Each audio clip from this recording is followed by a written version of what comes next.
में यहाँ पर तपस्या करते हुए दिन बीत गए हैं, रात बीत गई है, वर्षों बीत गए हैं, लेकिन हमारी तपस्या तो तभी सफल होगी जब हमें प्रभु का दर्शन होगा।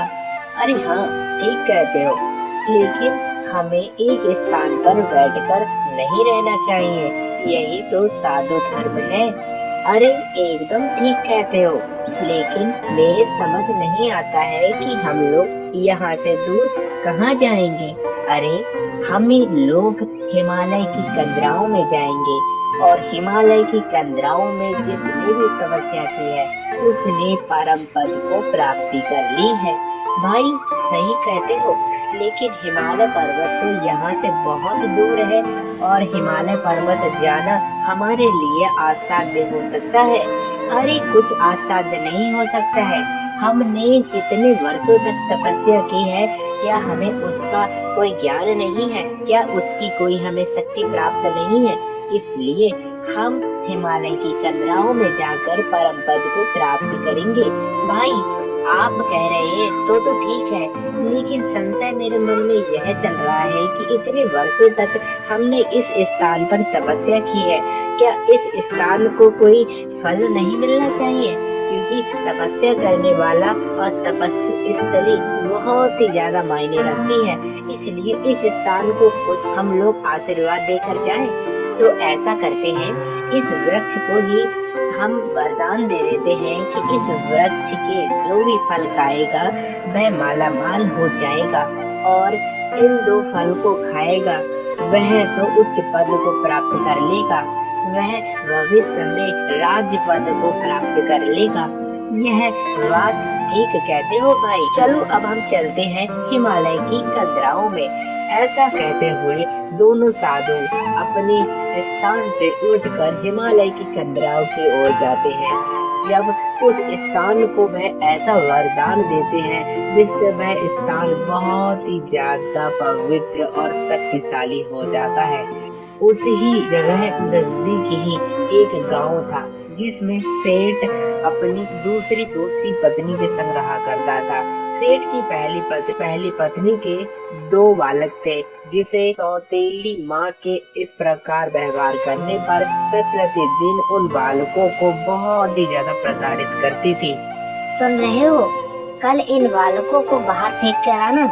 अगर आप इन बालकों को बाहर फेंक कर नहीं आते हैं तो कल मैं खुद ही चली जाऊंगी मायके और लौट कर नहीं आऊंगी, क्योंकि मैं इन बच्चों से तंग आ गई हूँ। इसलिए आप कल ही जाना और इन बच्चों को छोड़कर आना। अरे भाग्यवान, कैसी बात करती हो? अगर मैं इन बच्चों को छोड़ आऊंगा तो इन्हें कैसा दर्द होगा, इन्हें भूख प्यास लगेगी। मैं कुछ नहीं जानती हूँ कि भूख प्यास क्या होती है, बस मैं इतना जानती हूँ कि मैं तुम्हारे लिए भोजन बना सकती हूँ और अपने लिए। मैं दूसरा किसी के लिए भी भोजन नहीं बना सकती हूँ, इसलिए इन बालकों को बाहर छोड़कर आइए। सेठ बहुत ही ज्यादा परेशान हो जाता है।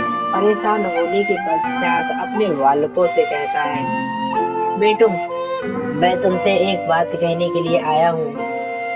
कल सुबह होते ही हम वनों की ओर भ्रमण करने के लिए जाएंगे, और तुम दोनों भी भ्रमण करने के लिए चलना। हाँ पिताजी, आप जैसा कह रहे हैं वैसा ही करेंगे, और आप जहाँ ले चलेंगे वहीं चलेंगे, और बाहर का नजारा भी हमने बहुत दिनों से नहीं देखा है। सेठ के मन में बार बार यही विचार होता है कि मैं अपने बालकों के संग ऐसा अन्याय कर रहा हूँ, लेकिन करता भी क्या, वह अपनी परिस्थिति से इतना प्रताड़ित था कि वह कुछ भी नहीं कर सकता था। सुबेरा होते ही सेठ उसी स्थान पर उन बालकों को ले जाता है जिस स्थान पर उन्हीं महात्माओं ने उन्हें आशीर्वाद दिया होता है, और सेठ कहता है, बालकों तुम जरा यहीं पर बैठो, मैं थोड़ा पानी की व्यवस्था कर आता हूँ, और पानी की व्यवस्था करते ही भोजन यहीं पर खाएंगे।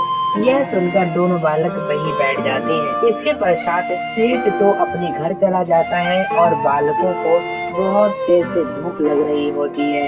तब बड़ा भाई बोलता है, अरे सोहन सुनो ना, पिताजी ने तो हमसे यह कहा था कि वह आ रहे होंगे, पानी और भोजन की व्यवस्था करने के लिए गए हैं, लेकिन वह तो अभी भी नहीं आए हैं। देखो ना, शाम होने को आ गई है, लेकिन पिताजी अभी तक नहीं आए हैं।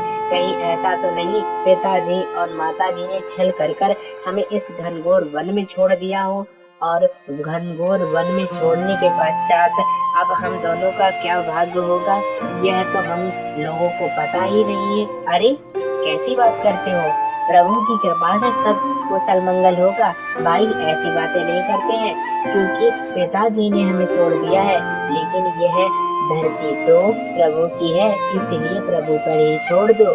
जैसे ही वह दोनों बातें कर रहे होते हैं, उनकी नजर उन्हीं वृक्ष की ओर पड़ती है।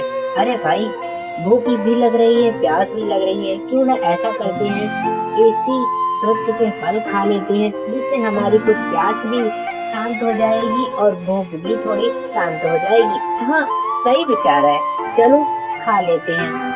जैसे ही वह उन दोनों फलों को खाते हैं कि उनमें एक अलग ही तीव्रता और दिव्यता आने लगती है, जिसके कारण वह एक दूसरे से कहते हैं, अरे अब तो हम लोगों ने भोजन भी कर लिया है, अब जैसा प्रभु की कृपा से मिला हम वैसा ही रख लेंगे, अब हमें क्या करना चाहिए बताओ।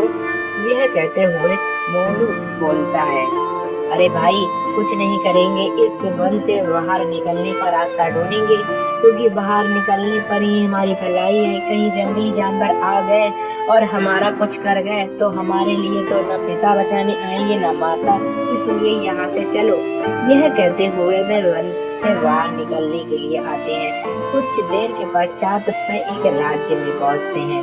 राज्य में जैसे ही वे पहुँचते हैं कि वह देखते हैं कि वहाँ पर राजा का चुनाव हो रहा है। अरे भाई यहाँ पर क्या हो रहा है, यहाँ पर राजा का चुनाव हो रहा है, क्योंकि जो भी राजा बनता है इस राज्य में यह प्रथा है कि कोई भी राजा का पुत्र नहीं बनता है। जो योग्य व्यक्ति होता है और जो अपनी बुद्धि के संग राजा के प्रश्नों के उत्तर दे देता है, तो उस राज्य का उत्तराधिकारी बन जाता है, और जो अपना प्रभाव अपनी बुद्धि के अनुसार देता है उसे वह राजा प्रधानमंत्री बना देता है। यह बात सुनकर वह दोनों बोले, यह बुद्धि उनको तभी आती है जब वह उन ऋषियों के दिए हुए फल को खाते हैं। इस प्रकार से बात करते वह राजा के पास पहुँचते हैं।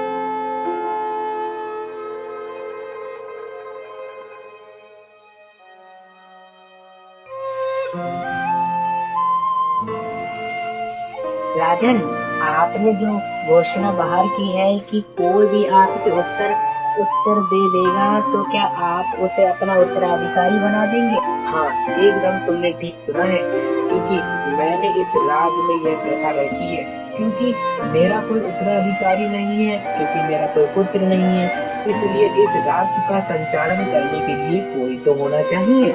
हाँ एकदम ठीक कहते हो, लेकिन आपके प्रश्नों के उत्तर क्या होंगे, कुछ नियम वगैरह बताइए।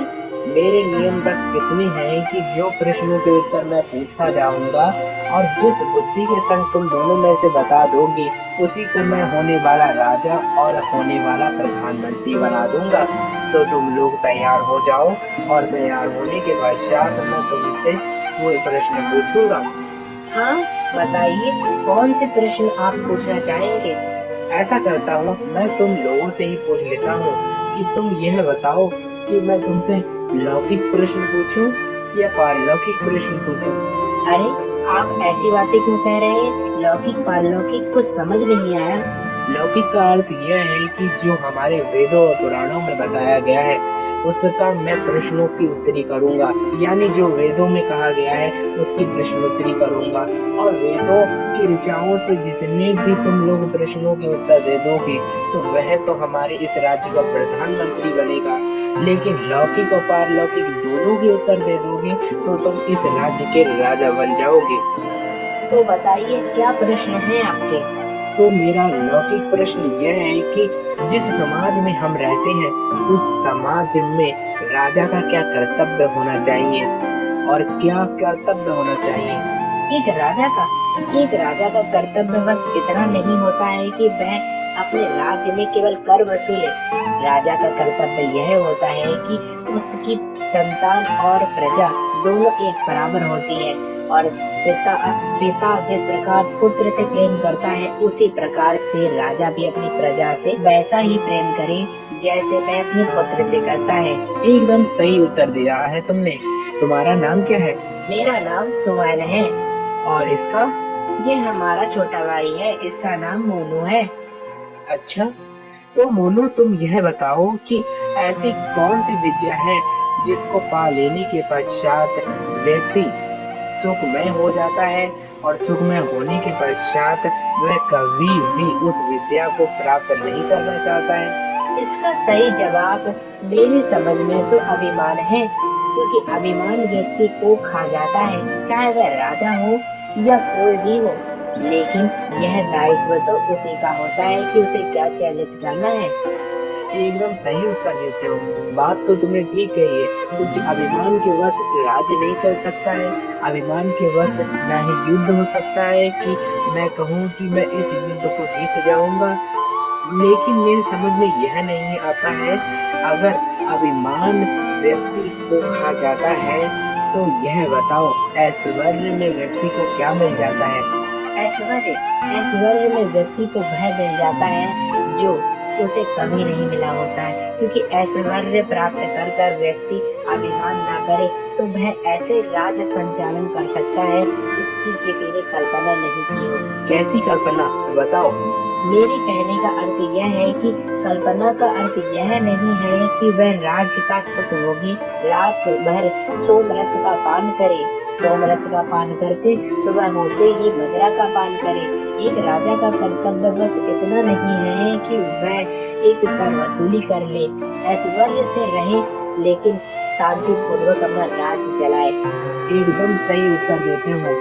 तो सोहन, तुम अब यह बताओ कि ऐसी कौन सी वस्तु है को देने के पश्चात व्यक्ति दुख के संग रहने लगता है और दुखित इतना होता है कि वह कुछ नहीं कर सकता है? मेरे उत्तर में तो पारलौकिक के अनुसार धर्म है। अगर धर्म से व्यक्ति चलता है तभी वह सृष्टि का संचालन कर सकता है। धर्म के बिना कुछ भी नहीं है। धर्म ही तो इस धरती का रखवाला है। एकदम सही उत्तर दिया है तुमने। इसलिए सोहन को मैं अपना उत्तराधिकारी और मोनू को मैं प्रधानमंत्री का पद देता हूँ। यह बात जब दोनों को पता चली तब वे बहुत ही ज्यादा प्रसन्न हुए और उस राज्य के राजा और प्रधानमंत्री वह दोनों बन गए। वह ऋषि के फल के स्वरूप से ही ऐसा हुआ था, जिसके कारण उन दोनों को ऐसे प्रताप भी